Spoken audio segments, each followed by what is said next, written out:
Welcome to the Eugenics podcast. I'm Patrick Merricks. And I'm Marius Turda.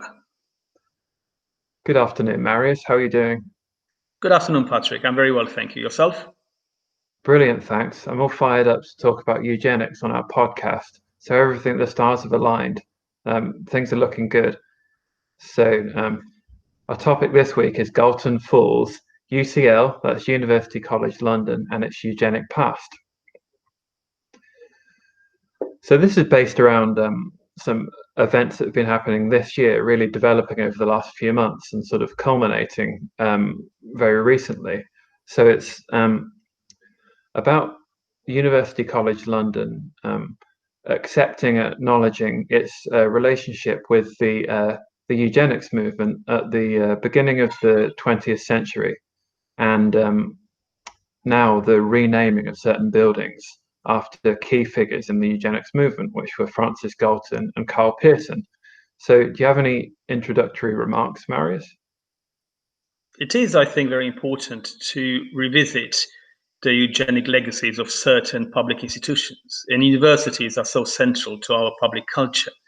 So not surprisingly, University College London has been trying to do so for some time now.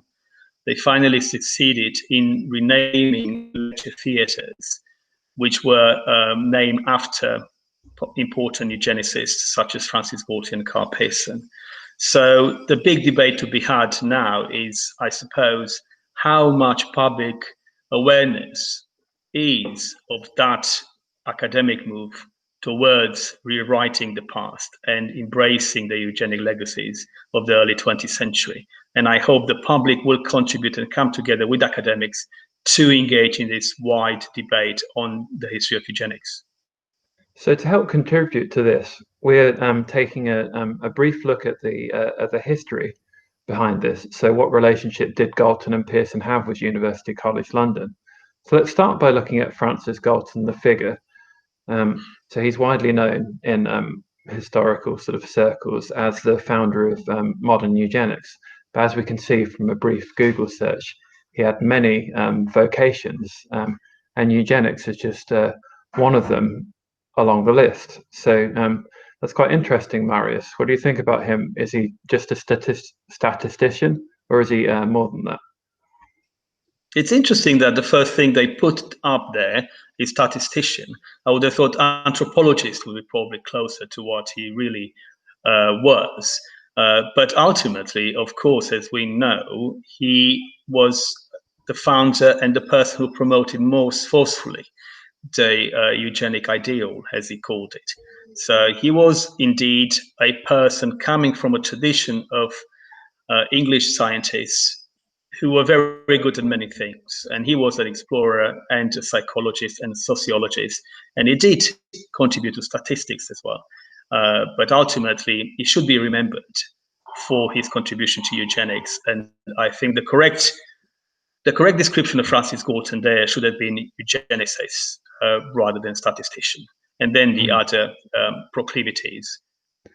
So we see he died in January 1911, and towards the end of his life, he was really looking to leave his legacy, and this is when he became involved with University College, and basically he founded or helped to found a research fellowship in eugenics in 1904, and she came up with an approved definition with the university, which is the term national eugenics is here defined as a study of agencies under social control that may improve or impair the racial qualities of future generations, either physically or mentally. So, Marius, when we were talking earlier about this, you pinpointed the word national there, and I'd like you to, what's the significance of this national eugenics? Well, when he was approaching University College to suggest a research fellowship in eugenics, he was asked to provide certain clarifications and a definition of eugenics. So he offered them a definition of eugenics, which was found too cumbersome. So then, together with Karl Pearson and with Arthur Rucker, from University College. Galton worked on a new definition of eugenics, which is the one you presented. Now, this is the definition of eugenics most used, but ironically, it's only the second part that is well known, namely the study of agencies under social control. So that's interesting that a lot of people, and in books you read about eugenics, the first part is being taken out.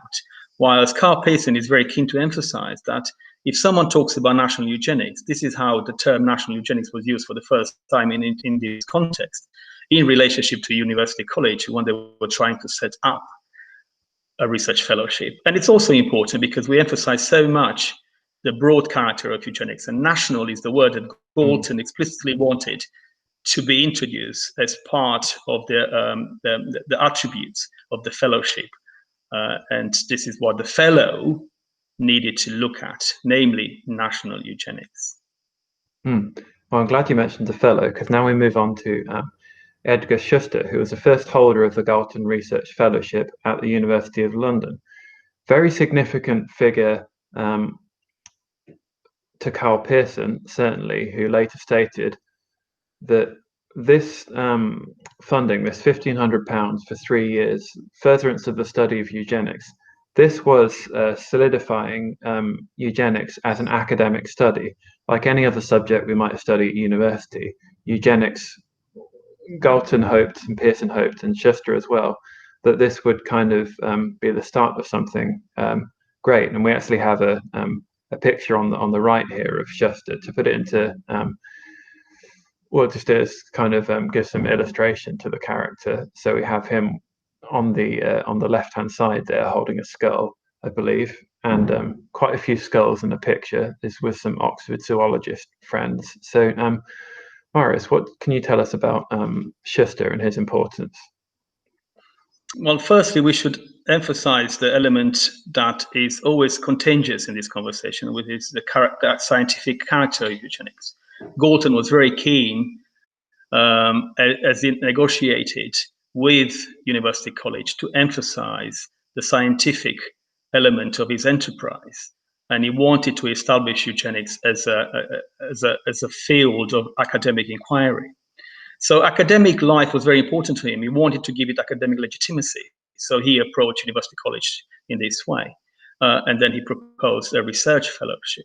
It's interesting that when he corresponded with Schuster about what his role was and what kind of research Schuster should do. I mean, Schuster coming from Oxford, he was an undergraduate in Oxford. This is why we have this picture, which some of his professors, he was Weldon student, and he studied a new college in Oxford.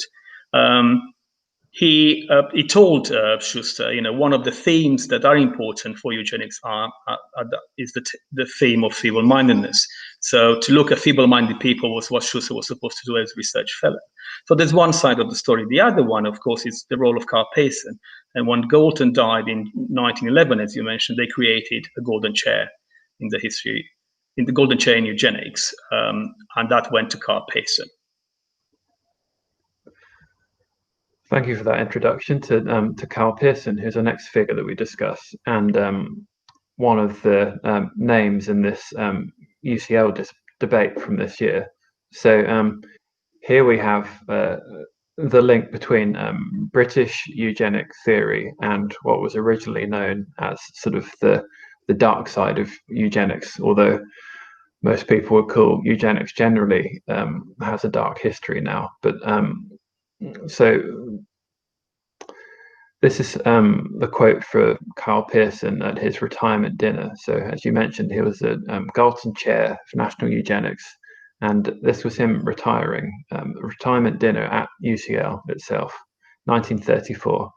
The climax of eugenics lies in the future, perhaps with Reichskanzler Hitler and his proposals to regenerate the German people. In Germany, a vast experiment is in hand, and some of you may live to see its results. So if it fails, it will not be for want of enthusiasm, but rather because the Germans are only just starting the study of mathematical statistics in the modern sense. So what is this link between Britain and Germany here, Marius? What can you tell us about that? It's a complicated relationship, and Karl Pearson is central to this story of British and German eugenics in many ways. He dies in 1936, so this is 2 years before he died. And of course, he could not have seen the full development of the Nazi project of human engineering and how it worked with racial hygiene and eugenics. But he did believe that the Germans, by introducing sterilization laws and by embracing politically and publicly and nationally eugenics, they are moving forward towards Galton's vision of a eugenic future. Now, of course, I really like the end where he goes back to his scientific approach to eugenics by saying they still are at the beginning of studying modern statistics in mathematical way. Basically is trying to say that there is not enough scientific research being done in Germany about eugenics, and enthusiasm is more compensates for the lack of scientific research. But ultimately, he, as many others, both in Britain and indeed across the world, were quite in awe with the German government in 1933, 1934, when they began their vast experiment, as he calls it, of human engineering. So end was where we began here. So the University College London changes names of 3 buildings that were named in honour of eugenicists. So lecture theatres and a building named after prominent eugenicists, Francis Galton and Karl Pearson, have been given new names. So what is the significance and the importance of renaming these buildings to you, Marius?